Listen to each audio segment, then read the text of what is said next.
Aeolon's Guardians, the Star Stones and the First Flame. Part 1. Origins. At the dawn of time, in the very first flame that burned in the universe, a powerful, ancient dragon took shape. Aeolon, the eternal being of wishes. This primordial dragon resides deep within Aeolon, at its molten core, sustaining the mystical energy of the Star Stones. Scattered across the planet, these 7 enchanted stones hold the ability to summon Aeolon, who grants a single wish to those who gather them all. These Star Stones remain potent symbols of hope and power, sought by those who believe in the promise of altering fate itself. Beyond Aeolon's peaceful lands and thriving forests, a fierce race called the Eldarians rose to power. Born on the distant world of Catarus, the Eldarians were relentless, their lives centered around conquest and survival. After a brutal conflict with the Shillith, a highly advanced race who once shared their planet, the Eldarians emerged victorious, claiming the planet as their own and renaming it Varese. Their innate strength and ruthless nature soon caught the attention of a galactic tyrant, Aeolon.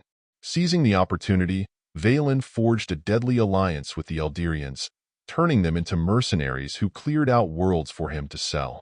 Under his thumb, the Eldarian race spread terror across the cosmos, all while secretly plotting their liberation.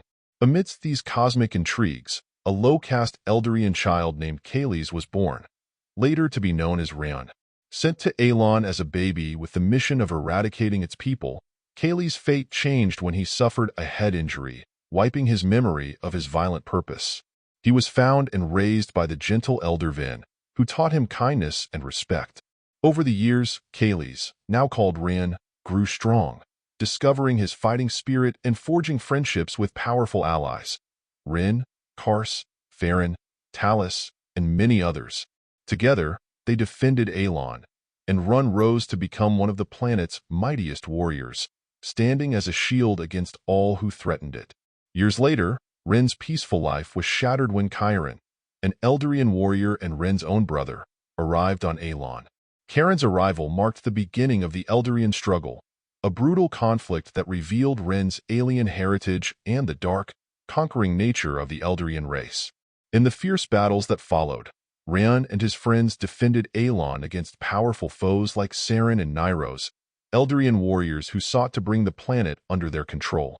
Though victorious, the battles left heavy losses and revealed yet another threat on the distant world of Yvarin. Part 2. The Star Flare.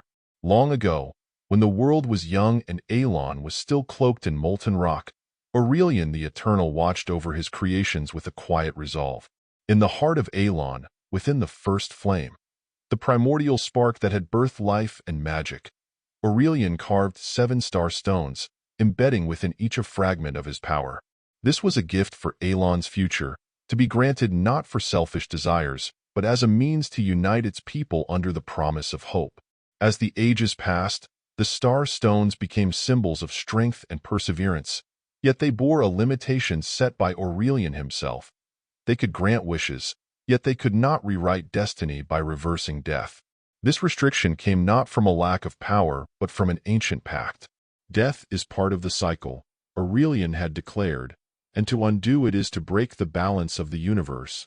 Thus, though many sought the star stones for various purposes, resurrection was forever denied. In a far-flung part of the cosmos, the planet Yvarin held a different destiny.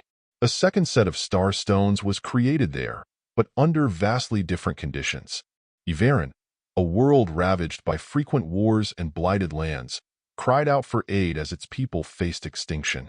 Hearing their pleas, Aeolon gifted them star stones with a different purpose, the power to resurrect. Yet this came with a grave risk. Aeolon infused these stones with a delicate connection to the life force of Yvarin itself. Each resurrection would drain energy from the planet's core, allowing its people to defy death, but at the cost of their world's long-term vitality. This subtle yet profound difference between the star stones of Yvarin and Aeolon eventually faded into myth, but whispers of it lingered in hidden texts and ancient songs. The wisdom of Aeolon's stones continued to guide its people toward growth rather than dependence, a fact that Aeolon's eldest guardians revered, understanding that it protected the essence of their world. Among the stories of Aeolon's oldest lore, one mystery remained untold to all but a few: the Starflare technique. A fabled maneuver only possible through a direct connection to the first flame. The Starflare was a final, desperate invocation known only to those who held unwavering trust in Aurelian. This technique could only be used once in a person's lifetime, for its power drew directly from Aeolon's core, amplifying the flame's light within the wielder to a brilliance that could rival the stars themselves. Knowledge of the Starflare passed down through oral tradition among Aeolon's warrior monks and priestesses, taught only to those who had dedicated themselves fully to Aurelian's way. It was a technique of last resort, meant to defend the world from annihilation when all hope seemed lost. Only one of pure spirit, who had made a personal offering to Aurelian in the hidden shrine of stars, could call upon the Starflare, making it a near-mythical ability that few truly believed in until they saw it. Ren learned of the Starflare through his mentor Elder Vin, who had taught him not just of Aeolon's myths but of the truth behind the star stones. In Ren's deepest training, Vin led him to the Shrine of Stars, guiding him through the ritual of humility and sacrifice that would allow Ren to invoke the Starflare when needed. Only once, Vin had warned, and only when you have exhausted every other means. Then, and only then, can the Starflare be unleashed. Part 3. The Radiant Night. Driven by the need to revive their fallen friends, something the star stones of Aeolon could not accomplish, Ren and his team journeyed to Yveren, a planet whose own set of star stones held the promise of resurrection. There, they found themselves entangled in a deadly battle with Valen, who sought the star stones to gain immortality. Ren's fight with Valen on Yveren tested him beyond his limits, pushing him to transform into a Radiant Knight, a legendary warrior of Eldarian myth, destined to rise only in times of great turmoil. Empowered by this transformation, Ren defeated Valen in a climactic battle that nearly destroyed Yveren, ending the tyrant's reign of terror and liberating the galaxy from his iron grip. After returning to Aeolon following his battle with Valen, Ren reunites with friends and family, hoping for a time of peace. But that hope is short-lived when a mysterious young man named Finn arrives from the future, wielding terrifying knowledge. He tells Ren and his companions that Aeolon is in grave danger, warning of two immensely powerful machines who will appear 3 years from now, on the 13th day of Firel at sunrise, on an isle 7 leagues south of Oran Port. Though Finn has seen a dark future in his own timeline, he has come to the past to prevent the same fate from befalling this world. He knows his original timeline is beyond saving, ravaged by machines known as Engine 5 and Engine 6, who brought Aeolon to its knees. Finn has no plans to return to that broken reality. He has dedicated himself to protecting this alternate timeline, ensuring it doesn't suffer the same devastation. Part 4. Finn's Wish. In the dying embers of his world, Finn knelt beside the last star stone, his hands trembling. He had traveled across wastelands, battled through ruins, and witnessed the desolation that Aeolon had become under Master Thedan's ruthless rule. Gathering the 7 star stones had been his only hope, the desperate act of a man grasping for a way to undo the horrors of his past. But now, with the stones glowing before him, he felt a chill rather than relief. As the 7th stone ignited, a blinding light filled the broken landscape, and a magnificent dragon appeared before him. Aurelian, the eternal being of wishes, his scales shimmering like stars woven into the night. Finn looked up, overwhelmed by awe and determination.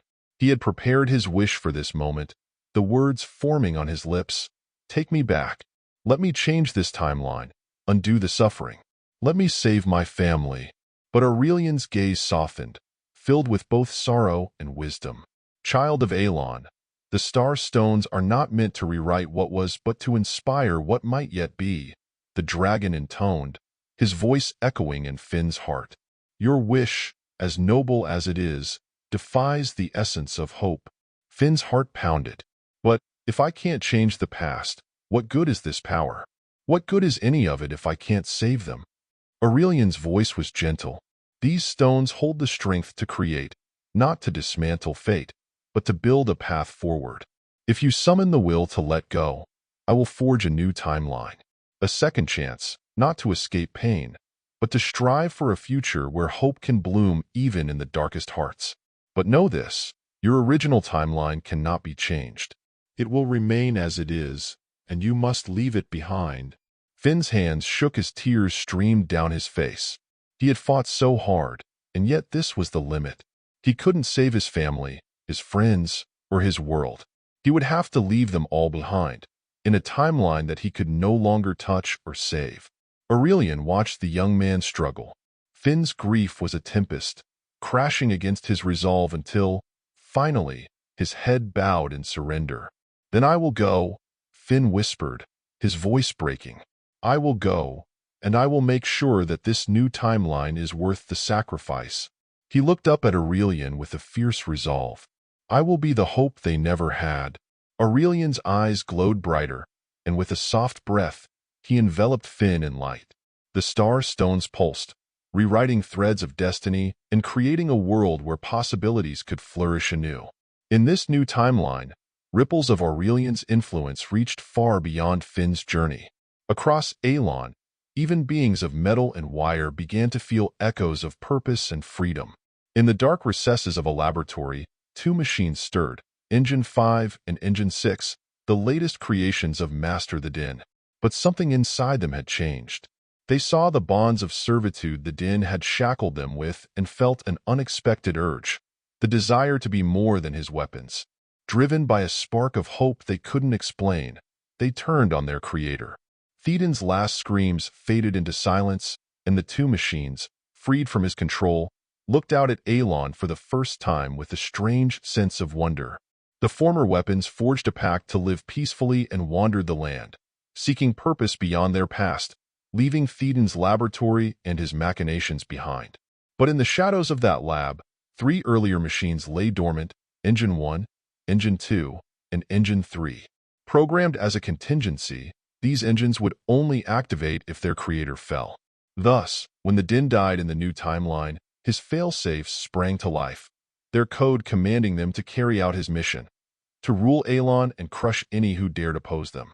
In Finn's original timeline, the Din had not perished.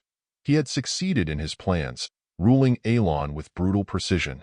There, these three machines had never awakened, content to remain dormant as long as Theoden's rule went unchallenged. But now, in the new timeline, they emerged, relentless in their purpose, determined to fulfill the twisted dream of their creator. Part 5. The Archengine. The fighters take Finn's warning to heart. For 3 years, they train with new resolve, preparing for the arrival of the machine threat. When the day finally arrives, they gather at the location Finn described, ready to face the deadly duo he foresaw. But to their surprise, no one arrives. They wait on edge, but there is no sign of an attack. Days turn into weeks, and the warning of imminent destruction begins to fade into the back of their minds. Peace seems to have returned, and the world goes back to normal.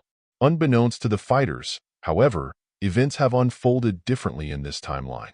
In a dark laboratory, Master the Din succeeds in creating Engine 5 and Engine 6, but the machines, instead of following his orders, turn against their creator, killing him and escaping to live free lives on their own terms. They have no interest in Ran or the fighters and vanish into the world, abandoning the path of destruction they followed in Finn's future. The Din, however, had other creations waiting in the shadows. Programmed with a relentless drive to fulfill their creator's mission, Engines 1, 2, and 3 activate later that summer, with Ran and his friends completely unprepared for the new assault. With chilling precision, Engines 2 and 3 launch their attack on the fighters, who scramble to meet the unexpected threat. Finn is bewildered. These machines are unlike the ones he faced in his timeline. Though they lack the cruel independence of Engine 5 and Engine 6, they possess the same lethal power and drive to eliminate Ran. The battle is fierce, and the fighters are pushed to their limits. Just as they begin to gain the upper hand against Engines 2 and 3, a third machine appears.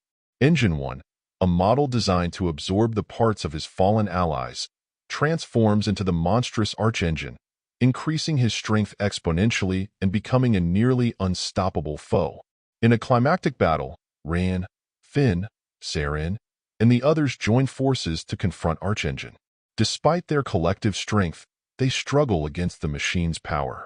Finally, in a desperate move, Rin gathers energy from Aeolon for a star flare, harnessing the planet's essence to unleash one final, massive attack. The star flare strikes true, and Archengine is destroyed, bringing an end to Thedan's final contingency plan. With the machines defeated, the fighters breathe a sigh of relief. Finn, though puzzled by the differences between this reality and his own timeline, is filled with a sense of peace, knowing he has averted the worst of the disaster he came to prevent.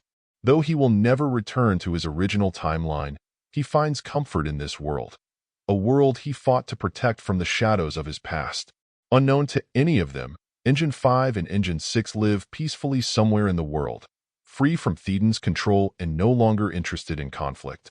In this alternate reality, the machine threat has been neutralized, and Aeolon remains safe, thanks, in part, to Finn's journey through time.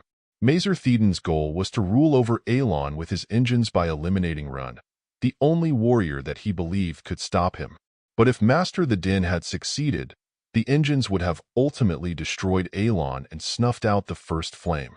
Without the light of the first flame, the entire universe would have been destroyed. The Archengine was a fearsome warrior with unparalleled power. Run was only able to defeat the Archengine thanks to the Starflare, which drew power from his allies and from the first flame burning in the heart of Aeolon.